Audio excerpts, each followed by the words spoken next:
네, 생방송으로 보내드리고 있는 부동산 골든타임 함께하고 계십니다. 날은 좀 차갑지만 그래도 기분 좋은 금요일입니다. 매주 금요일 여러분의 성공투자 도움 주시는 전문가 소개해드릴게요. 부동산 리더스클럽의 공경식 이사 나오셨어요. 이사님 어서 오세요. 네, 안녕하세요. 네, 오늘도 이사님과 함께 성공투자 해볼 수 있는 알짜 정보부터 좀 챙겨볼 텐데요. 서울의 도시재생 사업 이미 좀 활발하게 이루어지는 지역도 있고 또 그 지역을 기다리고 있는 지역들도 좀 있는 것 같습니다. 자, 어떤 지역에서 수혜를 좀 받아볼 수 있을지 오늘 그 내용 좀 자세히 전해주실까요? 네, 오늘은 서울 도시재생 사업에 대해서 좀 말씀을 드리려고 하고요. 특히나 활성화 지역 선도 모델 13개 곳에 대해서 저희가 말씀을 좀 드리도록 하겠습니다. 거기에 이제 마지막으로 좀 부동산 투자 방향까지도 말씀을 드리도록 하겠습니다. 예, 서울형 도시재생 사업은요, 도시 경제 기반형과 근린 재생형으로 좀 나눠지는데요. 이 근린 재생형 같은 경우에는 또 중심 시가지형과 일반형으로 나눠지게 됩니다. 그럼 첫 번째로 도시 경제 기반형을 좀 보면은요, 서울시 차원에서 선정을 하고요. 그 다음에 저이용, 저개발 중심 지역을 대상으로 하고 있습니다. 그리고 근린재생형 같은 경우에는 중심 시가지역, 쇠퇴 낙후 산업지역과 역사문화관광 특화 지역을 대상으로 하고 있습니다. 일반형 같은 경우에는 서울시하고 자치구 주민이 이제 공모를 해서 선정을 하게 돼 있고요. 주거 노후 지역이 되겠습니다. 그렇다면은 서울형 도시재생 유형별 특성을 좀 비교를 해보도록 하겠는데요. 도시경제 기반형 같은 경우에는 저이용, 저개발, 대규모 부지의 중심 지역이 되겠습니다. 그리고 파급 효과가 이게 서울과 수도권에 미치는 이제 기반 시설의 기능 고도화가 필요한 지역이 되겠고요.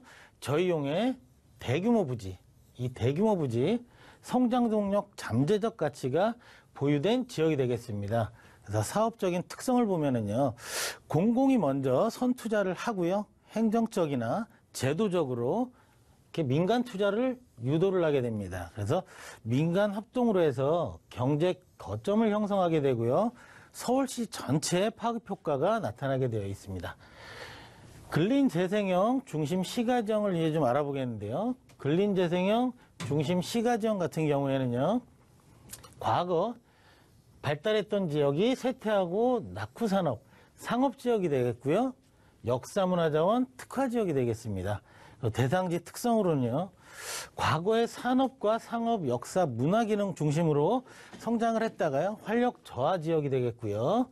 재활성화, 활로 모색 필요 지역이 되겠습니다. 그래서 중심 시가지로 잠재력 보유 가치가 높은 지역이 되겠고요. 사업적인 특성을 보면은요, 서울시 자치구 도시 계획적 처방의 핵심이고요. 집객시설 확충과 개선 사업이 진행됩니다. 그래서 특화 사업에 대해서 고도화로 지원이 되겠고요. 도시재생 사업을 종합적으로 추진하는 지역이 되겠습니다. 근데 파급 범위는 권역단위 미치게 되어 있고요. 일반형 같은 경우에는 노후 주거 지역으로요, 고령화 및 인구 감소 지역, 그 다음에 공동체 와해라는 말이 있는데요. 공동체 와해는 이제 뉴타운이라든지 재개발 해제 지역으로서 이 공동체가 와해돼서 이제 물리적 노후화 등과 겹쳐서 복합 문제가 발생된 지역입니다. 그래서 이거는 자치구 또는 지역 단위의 파급 효과를 미치고요. 주민 공동체의 역할 강화 통해서 주거 환경 개선을 노리는 지역이 되겠습니다. 그렇다면 서울형 도시재생 활성화적 선도 모델 13개소에 대해서 좀 알아보도록 하겠습니다. 이 서울역 역세권 일대와 창동 상계 일대는 이제 경제 기반을 두고 있고요. 경제 기반형 도시가 되겠고요. 국가 차원의 초거대 역세권, 서울역 역세권 일대 지역이 되겠습니다. 그래서 역사 도심과 연계하는 국제적 관광 문화 허브 조성이 되겠는데요. 서울역 역세권은 서울역 역세권뿐만이 아니고 주변의 용산이라든지 타 지역에 상당한 영향력을 미치는 것으로 이 지역은 상당히 투자 가치가 높은 지역이 되겠고요. 창동 상계 일대도 마찬가지로 노원 지역과 더불어서 대규모로 개발 예정인데 대규모 시설 이전 예정 지역이 되겠습니다. 그리고 수도권 동북부 320만 경제 중심지로 조성되어질 예정입니다. 세운상과 낙원상과 장안평 일대는 중심 시가 지형인데요. 중심 시가 지형. 네. 세운상가 일대는 도심 특화산업 밀집 지역이 되겠고요. 낙원상가 일대는 도심 전통산업 밀집 지역입니다. 그래서 저희가 지금 주목하고 있는 거는 장안평 일대가 되겠는데요. 장안평 일대 같은 경우에는 이제 자동차 유통산업의 수출 메카로 조성될 예정인데 실제 이 지역이 낙후돼 있어서 주변에 상업시설이라든지 이 주거시설, 특히나 투룸 주거시설이 상당히 부족해서 이 주거와 상업시설이 상당히 보충될 지역으로 저희가 전망하고 있는 지역이 되겠습니다. 창신 숭인 일대 지역부터는 이제 일반형 지역이 되겠는데요. 아까 말씀드린 공동체 와해, 뉴타운 해제 지역이 되겠습니다. 그리고 봉제산업 밀집 지역이 되겠고요. 이게 공동체 활성화를 통해서 주거산업 문화 통합 재생을 하는데 이 지금 13개소 중에서 유일하게 이제 국가가 지정한 지역이 되겠습니다. 창신 숭인 일대 지역이 되겠고요. 가리봉 일대 마찬가지로 뉴타운 해제 지역입니다. 뉴타운 해제 지역이 되겠고요. 국가산업단지 인접지역에 위치하고 있습니다. 그래서 지벨리와 연계해서요. 공동체 활성화를 사업을 추진할 거로 예상이 되어지고 있고요. 해방촌 일대 남산고도지구내 구릉지형 주거지역이 되겠습니다. 그래서 남산과 다문화를 활용한 지역의 명소화 사업을 진행하고 있고요. 성수 일가동 일대, 이게 토착산업 및 노후주택이 혼재된 곳인데요. 성수동 1, 2가, 성수 1가 2동 가시면은요, 이 토착수자 산업 이미 진행되고 있고요. 주거 환경도 상당히 개선 사업이 진행되고 있습니다.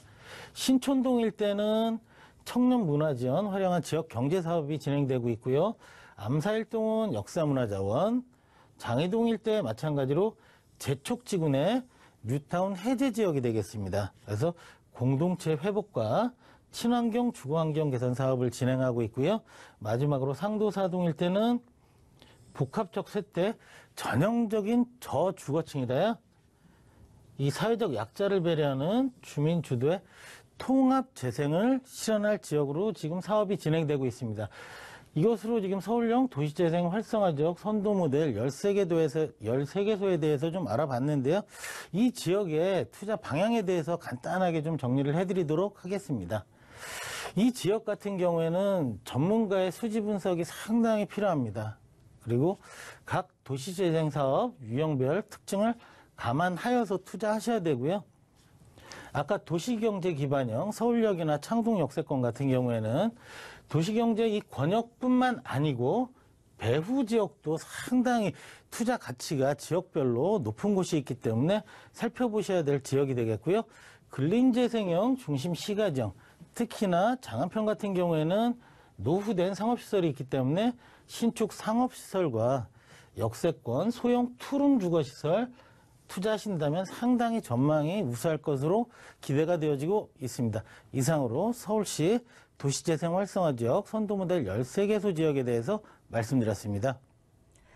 네, 도시재생 활성화 지역으로 선정된 곳이 13개 지역이지만 그 지역마다 조금 특색이 달랐습니다. 여러분의 투자 성향에 맞는 그런 투자 지역을 선택하기 위해서는 전문가의 도움 꼭 받아보시면 좋을 것 같고요. 저희도 그런 상담 무료로 도움드리고 있습니다. 서울지역번호 02-2638-3949번 전화 주셔도 좋고요. 조금 더 자세한 투자 전략 말씀 나눠보고 싶으시다면 또 이사님과 함께 하실 수 있는 무료 세미나 준비되어 있습니다. 이사님 세미나 안내 자세히 해주실까요?